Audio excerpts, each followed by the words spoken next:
Have you ever been a teenager? Probably yes. And if you were a teenager, you were like me. One who didn't want to save that power. In my case, I always question my dad. Man, why should I disconnect my Wii? Why the next morning I'm going to keep playing Mario Kart? I always question my dad. And yeah, unfortunately in these days, teenagers are not so different. We interviewed several of them living in Spain, living in Poland, and trust me, even adults, they don't do it. Unfortunately, those things that you don't unplug, they are electricity vampires. They consume hundreds of euros per year. Silently. That's not something very positive because you send a lot of gases to the atmosphere.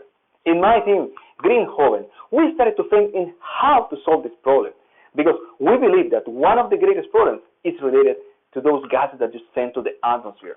And I'm not the only one who believes in this. Even the European Union is on my side. We need to reduce that numbers.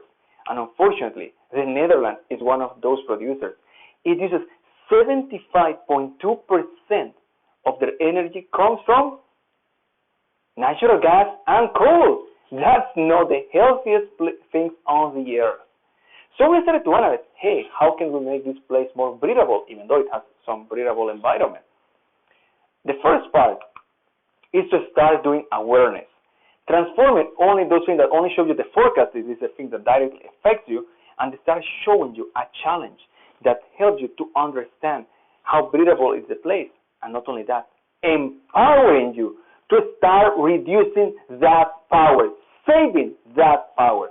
And if you save that power from month to month, using something that you already have, a phone and a QR, or maybe the thing that has every, let's say, electricity bill, you can get some reward. And you say, man, but there are not infinite cars from Starbucks, right? No. But the Dutch government is already working on something similar. And they are empowering, giving some extra cash to the people who are riding their bikes from home to work per kilometer. So imagine that we did something similar. Our people will be benefit from that. Additionally, this project can focus on empowering communities. Communities working in a greater goal and to keep the quality of the place, reducing that power, especially now that a lot of people are working from home. Let's start reducing some of those days from Netflix and unplug it when you don't need it. Who are the main beneficiaries? You, the viewer, when you start saving that power, and you get some money. The second one, the earth, because we don't keep polluting our amazing planet. And the third one, the healthcare system of the Netherlands. I am sure they don't want to have additional people suffering from lung diseases in the next decades. We need to reduce it because, hey, it's time to save that power today. Join us.